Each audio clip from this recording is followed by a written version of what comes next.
I'm Ray Lightford. And I'm Corey Thomas. All right, Corey, we got a great topic to talk about today. We're talking about addiction, Let's right? go. So what is it that you want to know about addiction? Ray, let's lean into what we're getting ready to launch on the 29th of July. And that's talking about how music going to feed the soul for people that's suffering from any type of alcoholism, or we're going to say addiction too, but we want to focus on alcoholism. Gotcha. What So, yeah, I think the question needs to be asked is, does everyone have an addiction? yes. So the thing about addiction is that everyone does have one, Yeah. but some systemically are, how would you say this, acceptable, and others are not, right? And it's all environmental. When you look at it and when you lay it all out, you have people that are workaholics every single day. That Okay.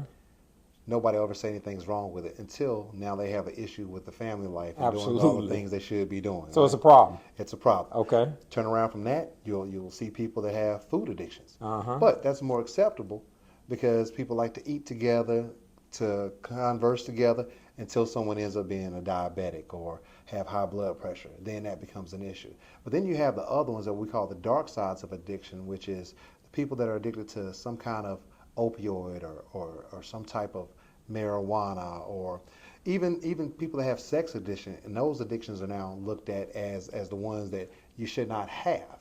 And all of it comes from how your body responds to the stimuli. So you broken down the different types of addiction. So basically what you're telling me is with addiction, it all somehow could be bad for us in some type of way if you don't know how to control it. Absolutely. And that's what does the Bible say? Anything done too obsessively Yeah. can destroy you. Okay. And well, that's what it looks at, right? Because what happens is when we are dealing with our addictions, right, we are basically putting ourselves in a cage where we've changed our environment, we've changed our system, and we've created new norms. Now, are those norms acceptable? Are those norms going to jeopardize our livelihood, our family, our relationships, our health? Yeah. And so when you look at it like that, a lot of people say, well, it won't short term. But there is no one that's addicted to anything that has a cutoff date that they can control. So in addiction, because I had a conversation with a guy who was addicted to alcohol, and he told me when you're addicted, you don't have a choice. Do you think that's true? 100%, because you gave control up. Oh. Yeah.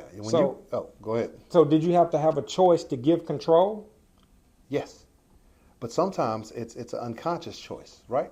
No one knows how they're going to respond when they bring in these stimuli, right? We don't know what our bodies are going to do. We don't know what's going to take us over the top in euphoria. Yeah. We all have the belief that we can do something one time or try something here or there and not become addicted. But Yep. that is not the norm. And I like the way you said unconsciously.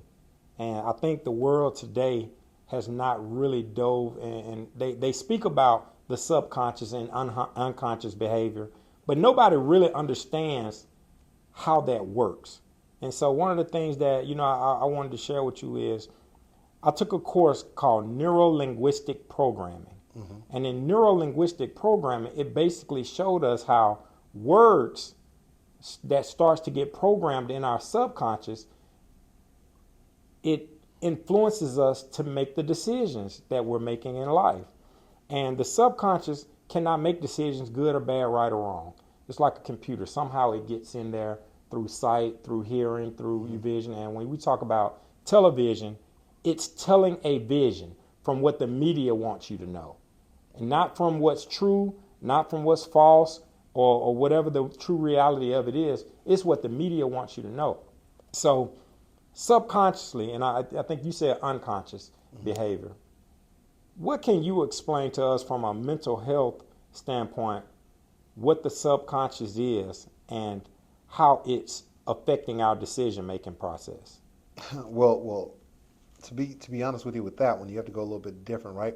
So your subconscious is basically developed through time, through experience, and through emotion and feeling that ties into those experiences. Yep.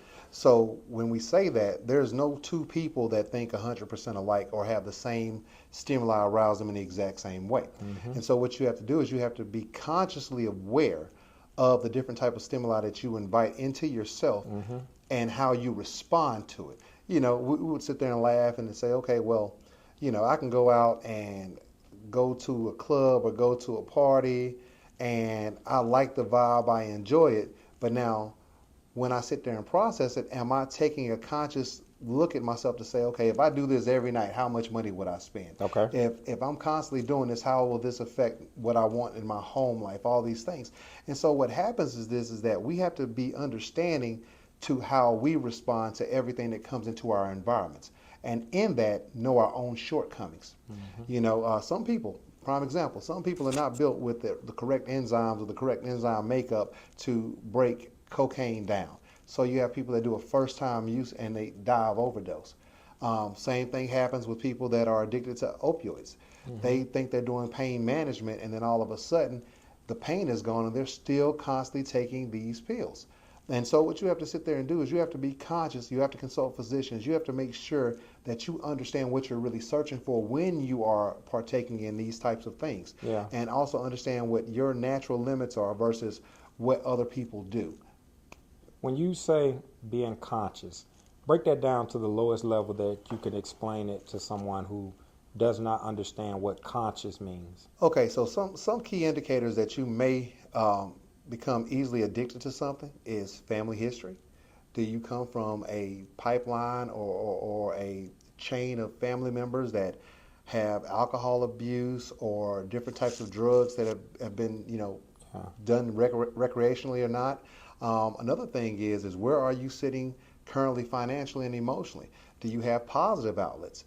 For all the time that you spend in some of the negative lights or in some of the areas that these things may be more accessible, are you having a balance? Are you having, spiritual relief? Are you having meditation? Are you exercising? Are you doing all these things? Because when it rolls all up, it's a balance, right? So that you can find new activities that can give you the same euphoric feeling that you may have on these substances. But a lot of people don't. They just go to do what's customary, which is what I've already been doing, till it gets to a point that it's out of control. Okay.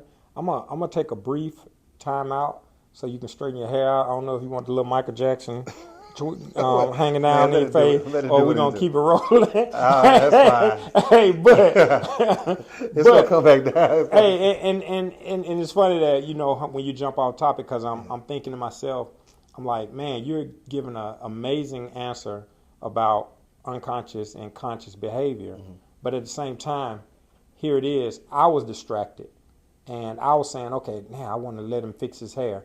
Where do I find the moment to kind of get a break in? But so jumping back into unconscious and subconscious behavior, well, subconscious or unconscious or unconscious behavior. Here's what I learned, Ray.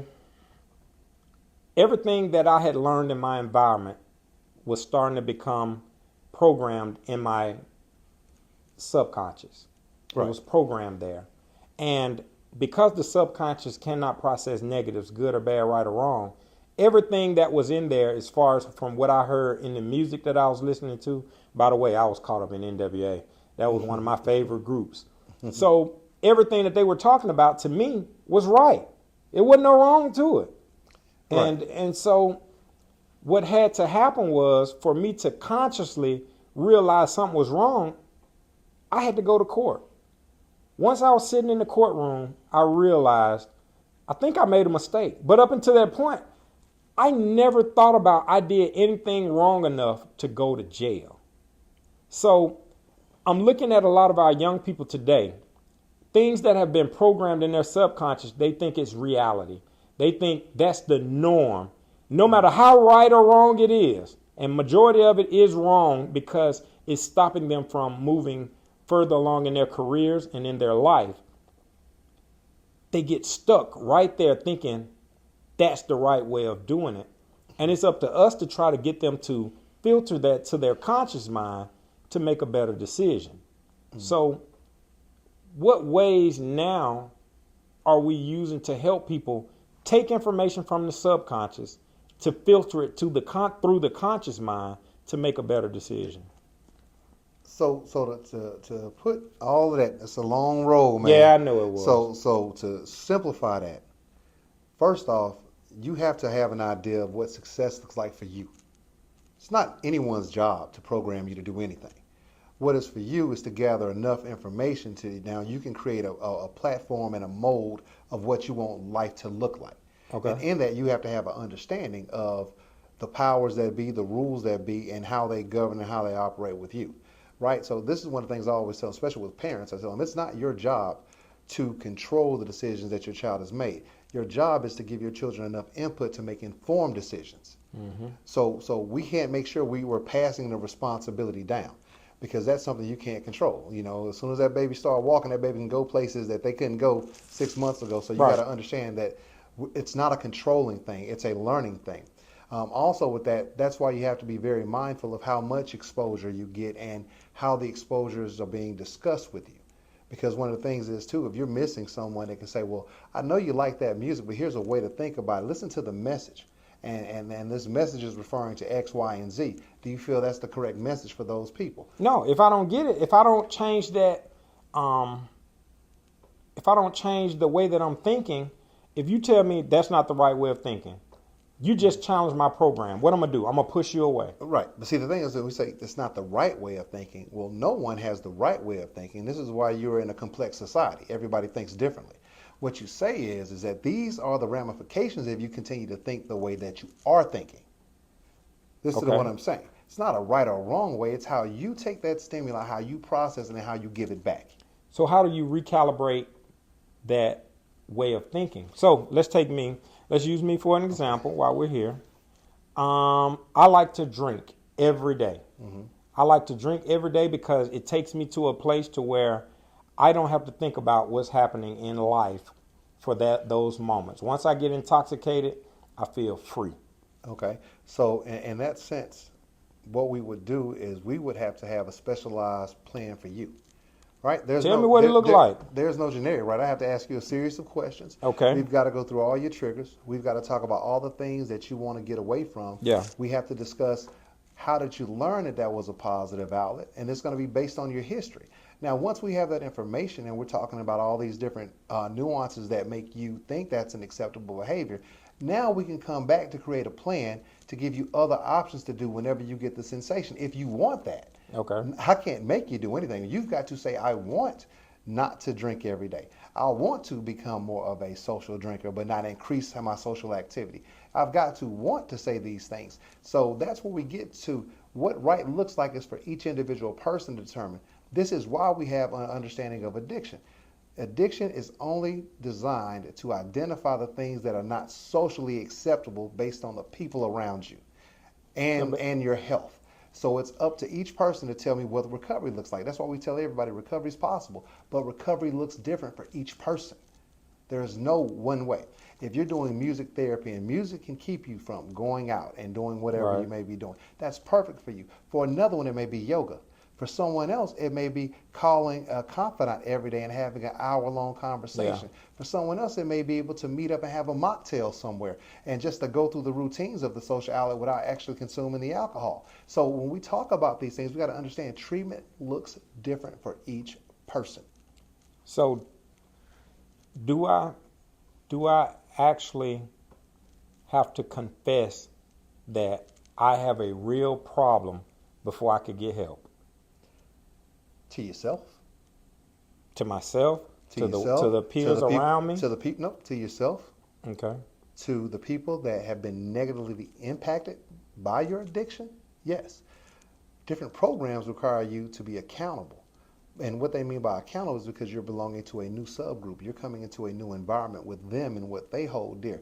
But for you, you can pray to the God that you believe in and confess to your God.